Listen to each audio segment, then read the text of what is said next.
জুলাই গণঅভ্যুত্থানের বর্ষপূর্তিতে সারা দেশে চলছে নানা আয়োজন। স্মরণ করা হচ্ছে জুলাই শহীদদের। সকালে গণঅভ্যুত্থানের আন্দোলন স্থান ও জুলাই শহীদ স্মৃতিস্তম্ভ শিববাড়ির মোড়ে জড়ো হন খুলনাবাসী। জুলাই স্মৃতিস্তম্ভে ফুল দিয়ে শহীদদের প্রতি শ্রদ্ধা জানায় সর্বস্তরের মানুষ। যে স্বপ্ন নিয়ে এই গণঅভ্যুত্থান, সেই স্বপ্নের বাস্তবায়ন চান শহীদ পরিবারের সদস্যরা। পরে চিত্রাঙ্কন প্রতিযোগিতা, আলোচনা সভা, দোয়া মাহফিল অনুষ্ঠিত হয়। সকাল ৮টায় নরসিংদীর জিনিসপুরের জেলার প্রথম শহীদ তাহমিদ ভূঁইয়ার কবরে শ্রদ্ধা নিবেদন করে জেলা প্রশাসন। পরে শহীদ পরিবার ও আহতদের পরিবার সহ সর্বস্তরের মানুষ শ্রদ্ধা জানায়। এছাড়া জেলা প্রশাসনের পক্ষ থেকে আলোচনা সভা এবং জুলাই শহীদ পরিবারের সদস্য ও সম্মুখ সারির যোদ্ধাদের সম্মেলন আয়োজন করা হয়।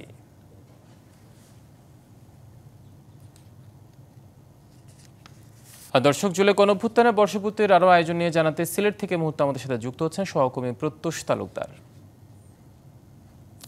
প্রত্যুষ, গণঅভ্যুত্থানের বর্ষপূর্তিতে সিলেটে কি কি কর্মসূচি আছে দিনভর, আর কেমন দেখছেন সেখানকার অবস্থা জানাবেন আমাদের।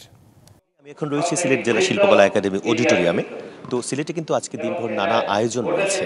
তো প্রথমে আমি জানাতে চাই, এখানে যে আয়োজনটি রয়েছে সেটি হচ্ছে জুলাই গণঅভ্যুত্থান 2024 শহীদ পরিবার ও জুলাই যোদ্ধাদের সম্মিলন অনুষ্ঠান। এবং ইতিমধ্যেই কিন্তু সকল অতিথিরা এসেছেন, তবে মঞ্চে কিছুক্ষণের মধ্যে তারা উপস্থিত হবেন। এখানে আয়োজনটি হচ্ছে জেলা প্রশাসনের উদ্যোগে, এবং আমরা দেখেছি এরই মধ্যে আসলে বিভাগীয় কমিশনার, জেলা প্রশাসক সহ সবাই সংশ্লিষ্ট যারা কর্মকর্তা রয়েছে সকলে উপস্থিত হয়েছেন। এর পাশাপাশি কিন্তু এখানে রয়েছেন যারা জুলাই যোদ্ধা, যারা তাদের পরিবার অনেকেই আছেন, এবং শহীদ পরিবারের যারা সদস্য তাদের কিন্তু অনেকেই এখানে উপস্থিত হয়েছেন। শিয়া বাটার ও ভিটামিন ই সমৃদ্ধ লিলি হালাল বিউটি সোপ, তারুণ্যময় উজ্জ্বল ত্বকের জন্য।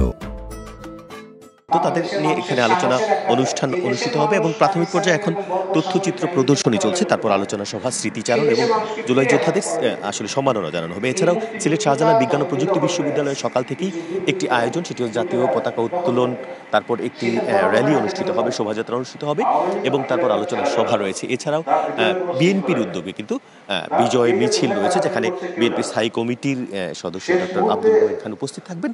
এবং এছাড়াও ইসলামী ছাত্র শিবিরের আয়োজনে আসলে একটি শোভাযাত্রা এবং র্যালি রয়েছে।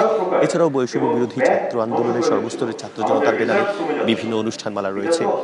পাশাপাশি আসলে ইসলামী আন্দোলন বাংলাদেশ এবং এছাড়াও বিভিন্ন সংগঠন এবং বিভিন্ন সামাজিক সংগঠন সহ নানান ধরনের আয়োজন রয়েছে। তো সবকিছু মিলিয়ে আসলে এখানে যারা এসেছেন বা আসছেন অনুষ্ঠানে যারা উপস্থিত হচ্ছেন সকলেই বলছেন যে আজকে আসলে স্বৈরাচার পতনের 1 বছর যে ছাত্র জনতার গণ অভ্যুত্থানের মাধ্যমে যে বিজয় অর্জিত হয়েছে, রক্তের বিনিময়ে সেই বিজয় ধরে রাখা এবং আগামী বাংলাদেশ বিনির্মাণে যে সকল দিক নির্দেশনা কিংবা শহীদ পরিবার, ছাত্র জনতা কিংবা স্টেক হোল্ডারদের যে সকল স্বপ্ন, সেই স্বপ্নগুলো বাস্তবায়নের লক্ষ্যে আসলে এই উদযাপন এবং আগামীর সুন্দর বাংলাদেশের জন্যই তাদের এই আয়োজন। তো দিনভর সব আয়োজন নিয়ে আমি চেষ্টা করবো আপনাদেরকে পরবর্তীতে আরো আপডেট জানানোর।